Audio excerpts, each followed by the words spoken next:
Hi everybody, Jill here. Hope you're getting settled in and comfy.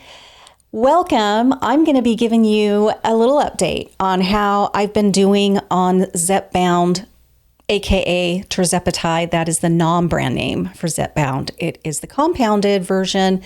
That's what I'm taking. And I just finished up my second full week. So I've had 2 injections, and early afternoon, I went ahead and gave myself my 3rd injection. So I'm just starting within hours of my 3rd week.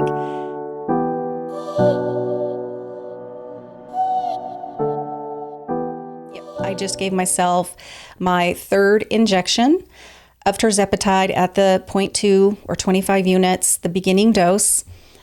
Same dose that you start with actually with Semaglutide. I wanted to check on that, but I, thank goodness, did keep track of everything back when I tried that.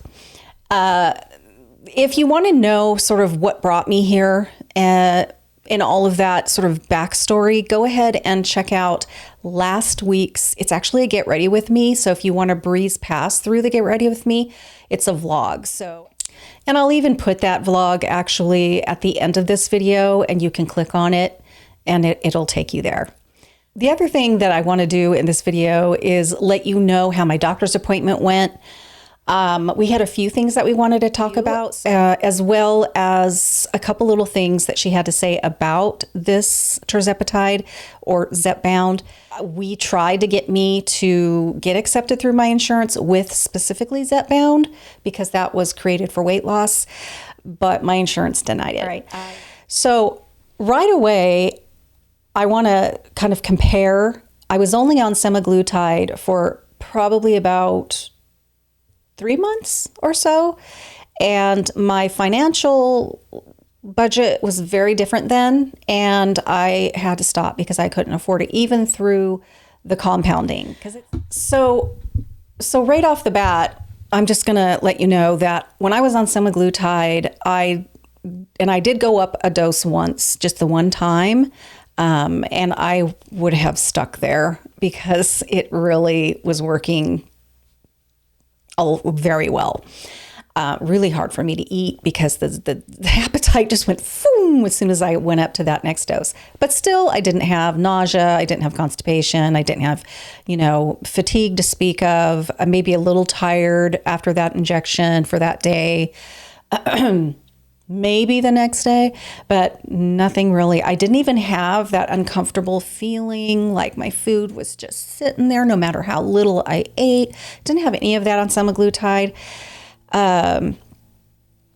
So the effects of how it's supposed to work really kicked in on that sort of second dose. With this, and I was telling this to my doctor, that evening, within a few hours of taking that first introductory dose of the Tirzepatide, aka Zepbound, yeah, my appetite, it was very noticeable. It was great. I didn't have, really any side effects at all, or nothing, other than I could tell that it was working. The food noise practically disappeared immediately. That, I wonder what's in there. I want to eat. No, you shouldn't. What do we have? Oh my gosh, I'm hungry. What should I have later? Or even if I'm not hungry, it's just the food noise, constant. That decreased. I'm not a percentage person because really that doesn't really mean a lot to me, but just because I'm not a numbers person.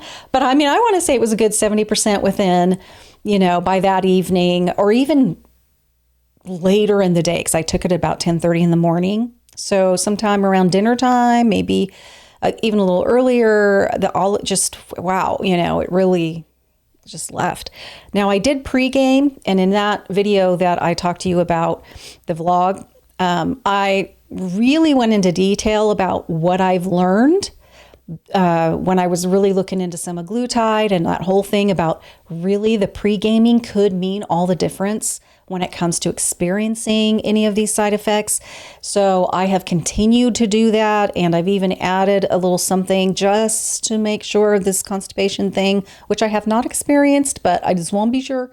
Talk to my doctor a little bit about that too, and I'll share that with you about something she suggested. I was experiencing what I experienced going up a dose on Semaglutide after that introductory dose, after that first month. That's when I started feeling what I felt within hours of taking the first dose on tirzepatide. So, yeah, I told that to my doctor, and she said, yeah, tirzepatide is just made more for weight loss. It is stronger with the effects for that problem and for the background noise, and for just craving things. It works differently. It works the same, but then there's an added component, which it works on 2 different hormone receptors, not just the one. And that's why tirzepatide weight loss is quite a bit more if you were to look at the big picture and the percentage of your body weight that you can look to see to lose. It's much higher than semaglutide. It's not even a little bit higher, it's much higher.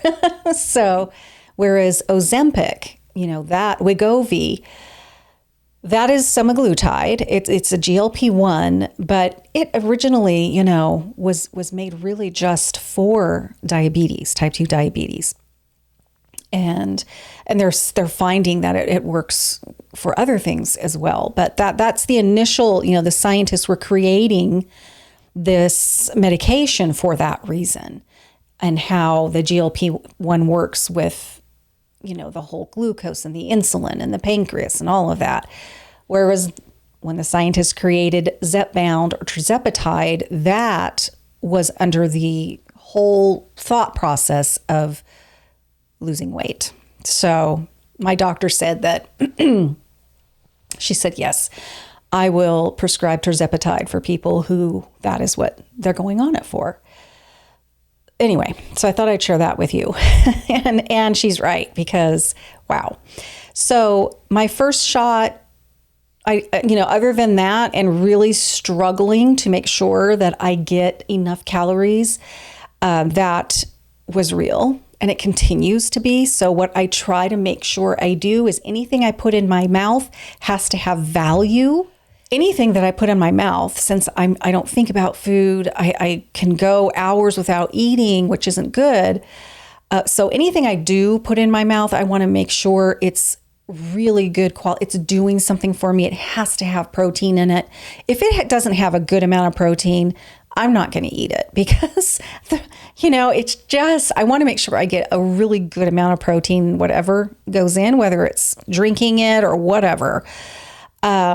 And nutrients, I want to make sure that I'm getting some good nutrients as well.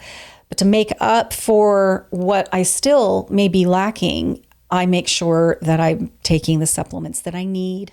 I'm thinking maybe around 6 months down the way, just kind of checking to see what my nutrient levels are with the vitamins and minerals, make sure that I'm not depleted somewhere. Because if I am, I definitely want to be mindful of eating what will help me there, and making that also a focus, and also supplementing that, whatever that may be. I think that's just a smart, responsible thing to do for my body. All right. The second thing that I've noticed with Zepbound that I never really experienced with semaglutide is that first week, for sure, I felt all that, whatever I ate, which was very little, but I felt it in my tummy, and it definitely made me not want to eat. I think there was, I didn't feel ever nauseous or like throwing up, but it just was like, I can't explain it. It's maybe you might consider it nauseous. I never sort of classified it as that. I never felt like I needed to throw up, or if I don't lay down, I might get there. It wasn't like that. It was just kind of this, kind of feeling. I have 2 apps I'll share with you that I'm using. One is really great about letting me know what sort of macros I'm eating, making sure my carbs are in check, and what sort of fat and how that's looking in my diet, as well as carbs. So yeah, I'm finding that very helpful. I think eventually I won't have to do that so much, because I'll know, just by what I've gained and the knowledge I've gained in doing that, versus, based on what I'm eating, how I'm doing. But for now, I'm really keeping close tabs and recording everything, which is not hard, because it's so hard to eat. And I told that to my doctor and she goes, yeah, it's working. It's working. And I'm like, yeah, it is. So that feeling of, yeah, boy, it was there. You don't even feel like drinking water because you feel like everything is just there. And it's because, the GLP-1 is what slows down the digestive process in the stomach. So the dumping into the intestines from the stomach is much slower than when you're not taking a GLP-1. So the food you eat is just sitting there, which is why you can get very sick if you're eating greasy, oily, high fat content, lots of sugar and just carbs loaded foods, and you will get sick. I just can guarantee it. And when I say sick, I mean you are going to get sick. My friend takes Ozempic because she has type 2 diabetes, and she has gotten so sick because she knew what she did wrong, but you kind of, talk yourself, it'll be okay. And she got so sick and threw up so violently for so long that she had busted a bunch of capillaries in her face, and her eyes were swollen and blood. It was bad. So I always remember that. And boy, if there's not a better check system than that keeps me on the right course for sure when it comes to choosing foods that I know, better not or should not upset this process, because nobody wants to deal with that. When that happened, I told her, you need to get off that stuff. That's terrible. And that was, and she goes, oh, it keeps my A1C so low. Nothing has ever worked like this. Like, I definitely don't want to. And so I didn't know anything about GLP-1s back then, but I felt terrible for her. So that was my experience with the first injection. I felt it right away. That first week, I felt all of the food, and then I had my second injection. I pregame the day before and the morning of to prepare for the shot, which I recorded this morning, thinking, I'll show you guys how easy it is to give yourself an injection. I ended up recording it and then messing with the angle, trying to get the angle right. It's really hard to do this. I do have a tripod for my phone, but it was really hard. And so at one point I had to sort of like shut it off and try to re-angle when it was time to do the shot and the injection, and did the injection. I thought, okay, I think this is going to work. I think this is the right angle, and realized at that point I hadn't turned my phone on. Like, the phone was on, but not the record button. So I'll try next time. I'll try next time to record the actual injection, if that is even something, I don't know. It doesn't hurt, and that's kind of what I want. If that needle is so small, oh my gosh, it is so small. It's so small, and not small in length, but the diameter, it's itsy bitsy.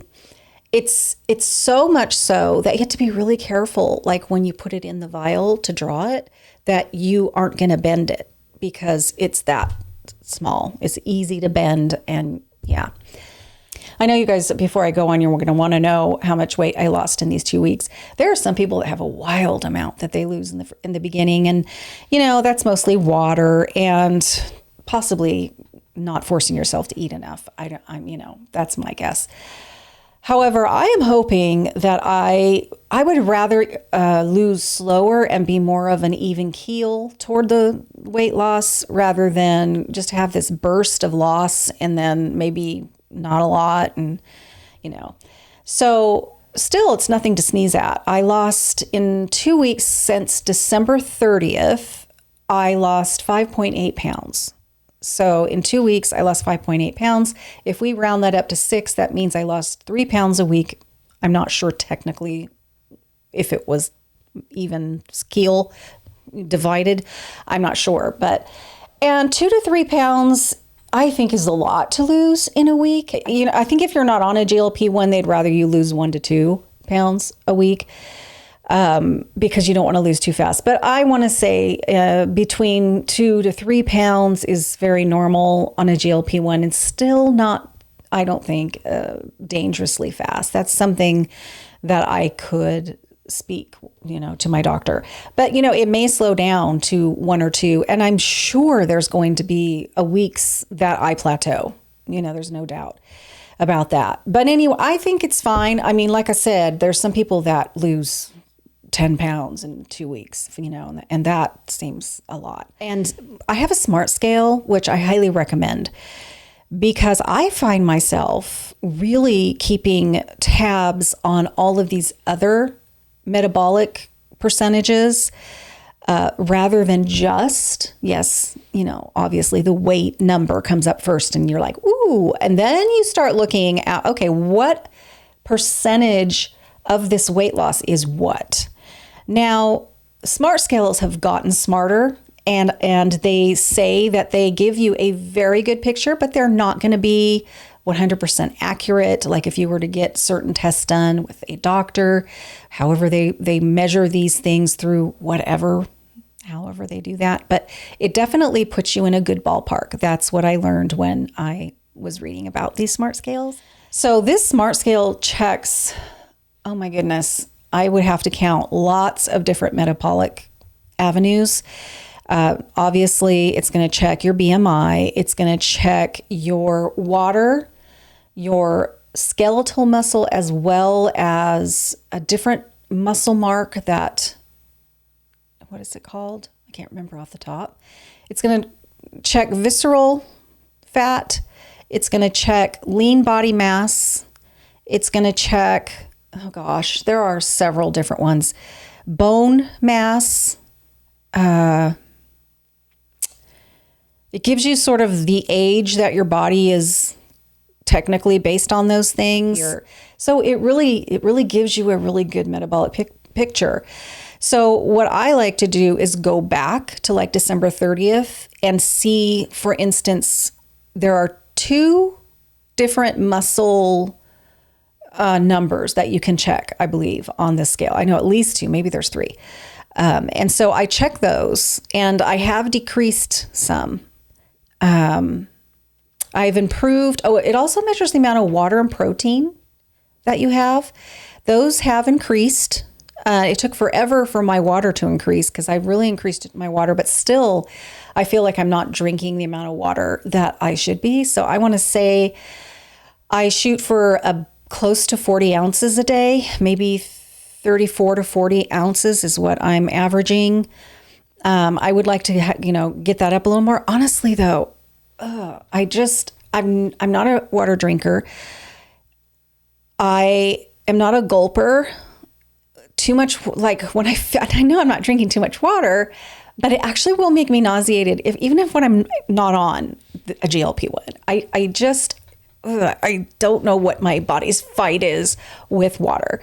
So I also do electrolytes. It's like if I'm going to be trying to drink this water, most days I will make sure there's an electrolyte powder in there mixed up. So I'm making sure I'm getting a good amount of electrolytes as well, because that's really important. So yeah, my scale will measure that as well. So there are markers that I see that are getting better, but I want to pay attention, and that's great. Obviously, my BMI is slowly going down, and that visceral fat number, which takes forever, has gone down a click. So a lot of everything is disappearing right now, as well as some muscle, and that's what I want to make sure doesn't get carried away there. I have not started yet weightlifting or anything like that. I just need to regulate right now. I'm trying this out for the first time. I've never been on this medication. And I'm not yet, I can tell that I'm not yet sort of like here. I'm still kind of figuring things out. My body is. And eventually when I feel like things are more predictable and I'm understanding what to expect, and then I'm going to start incorporating exercise. Walking is something I do every day. Not, it's because I take my dogs out several times a day, but it's not like we go on hikes, but at least I'm moving. And I have to go up and down stairs because of where I live. Like I'm down a flight of stairs, and it's not a little flight. So I'm constantly going up, especially if I'm taking out like recycle and stuff. So I feel like I'm getting at least some movement in my day. But I will. Also bone mass. I think it's stayed. I would imagine it takes quite a while to see that change metabolically in your body, but it's not going down. And the number says that it's at a standard healthy rate at the moment anyway. My muscle always says excellent because I am a muscular person.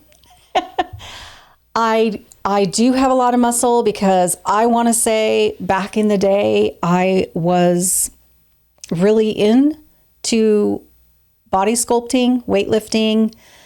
And I did that for several years while I was in my teens into my 20s. And then when I started having kids, that went off the rails. So I don't know if it's hereditary or if that definitely helped because I did have not bulky muscle, but I was very lean and I had a good amount of muscle on me. I was very, very strong. And I've lost so much of that as I've aged to the strength. Yeah. So I hope to get some of that back. And I want to, at the very least, maintain the muscle that I have because I'm still in the blue excellent. It gives you a thumb and it's blue and it's like excellent. So I'm in the upper end of the muscle, what most people have. I'm in the way upper end. So that's good. But I want to keep it. I want to keep it and make it better. So that is very much in my future. And plus, I enjoy it so much. I really, really enjoy weightlifting. I enjoy just that whole thing. And I miss it. And I have for many, many, many years. Okay. So it's nice. And I recommend getting a good smart scale because it helps you to see the big picture, which is the important picture when you're trying to lose weight. All right. The second week, I did my injection. What I do is I make sure, again, the day before, which is very easy. So, it's a given. I'm not going to have a whole lot in my tummy. I make sure I drink my water, try to keep myself hydrated that day before, and I should be doing that every day. And then 30 minutes before I take my injection, I drink a protein shake of my choice. And I don't start the 30 minutes until it's done. And then I start and I wait approximately at least 30 minutes. So I did that, then took my injection. I'm talking about the second week. So I had some fatigue and all of that. I still was feeling that first week of kind of fullness, but it had gone a little down, wasn't too bad. Well, the day after my injection, that was probably the day I felt the worst so far. And I'm expecting I'll probably feel that way tomorrow. That feeling was really, really up there. That full tummy feeling, even though I didn't have a full tummy, but any little bit of food, it was there. I was, how can I explain it? It was like I was in this constant, do you know the feeling? This isn't what was happening, but this is how I can relay the feeling if you know.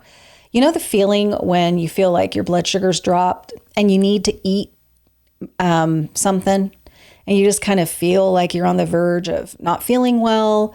You can get that sort of pre-sick feeling, but you're not over the toilet or wanting to go to the bathroom to throw up. That's what I was doing. It was like the first week, but worse. And I still did my day, so it wasn't so bad where I couldn't function. I had to do something with my son. I had to go somewhere. I can't remember what it was. We did that, and I found that when I would get up and walk around and do something, it would get better. And so that's something I would recommend as well. So, and that's when I had my doctor's appointment. So I went to the doctor's appointment feeling that way. And that's when I brought it up to my doctor, like, wow, this is working like crazy because I did not feel like eating at all, like more than ever. And she said, yeah, it's working. This, it is stronger than semaglutide. And I'm like, wow.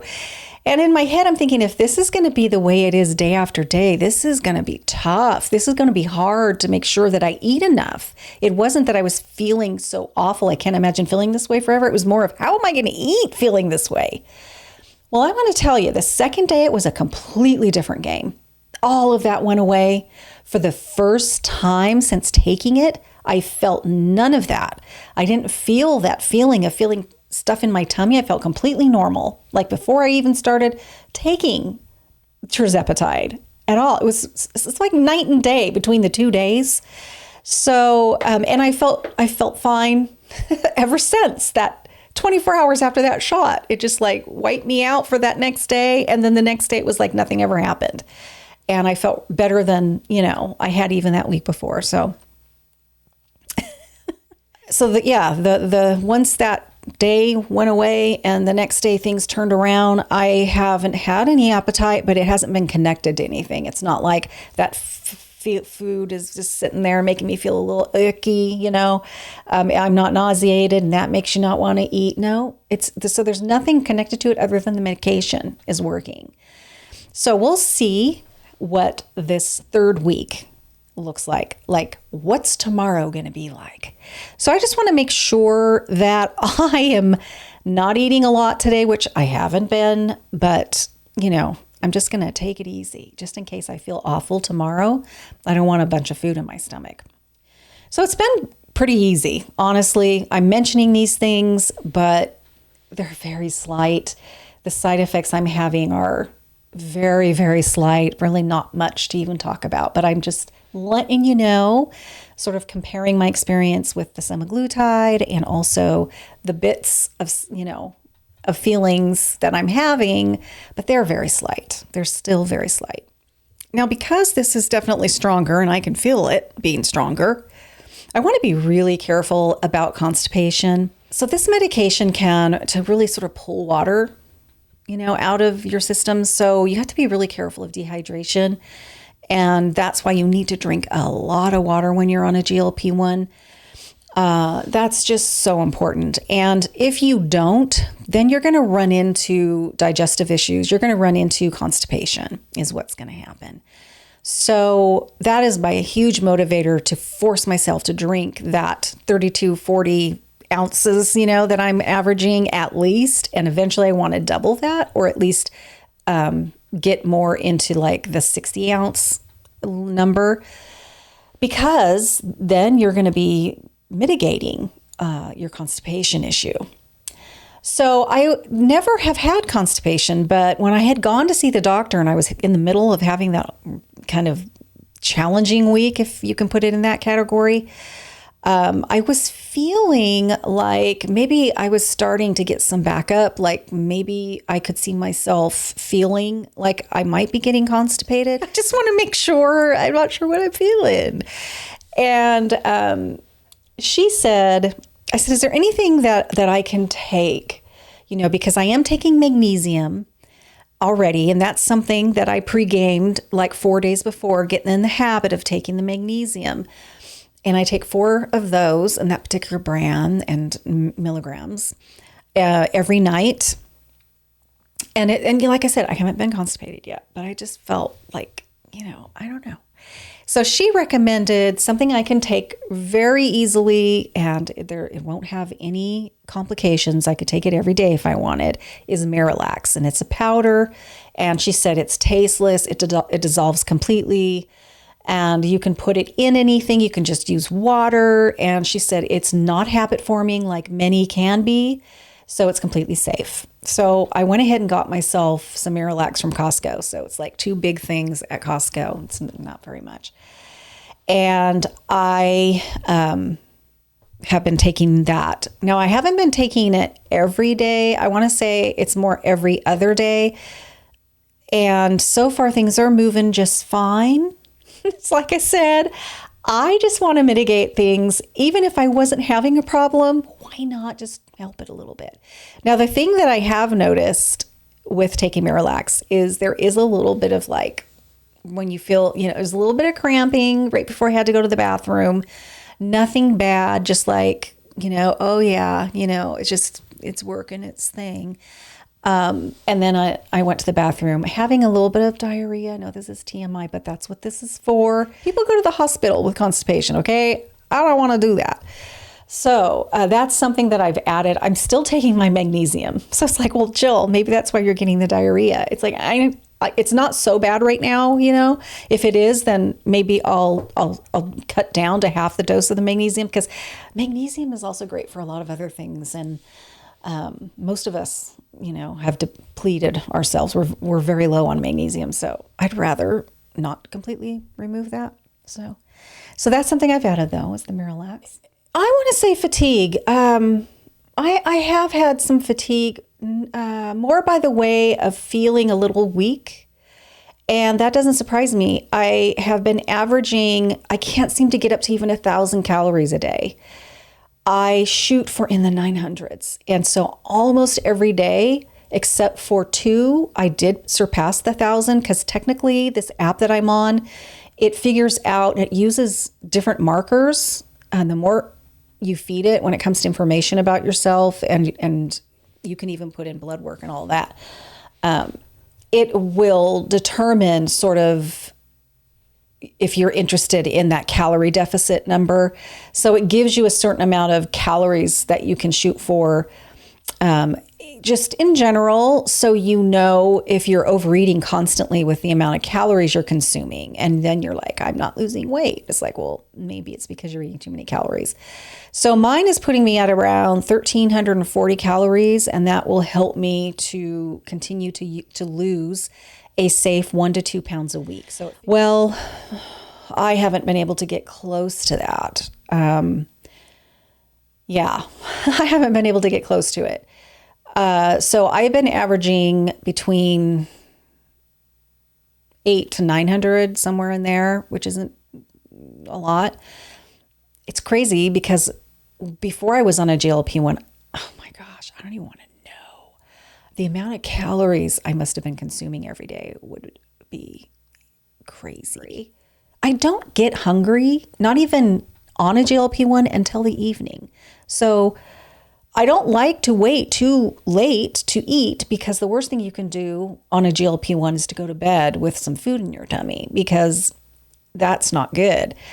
And it just, things are slowed down anyway. You're going to make it even slower then. So I like to eat. And then in the evening, if I eat around, say, 8 o'clock, I'll make sure to wait a little bit, and then me and the dogs will go out, and I'm moving and, doing all of that to just kind of help things along.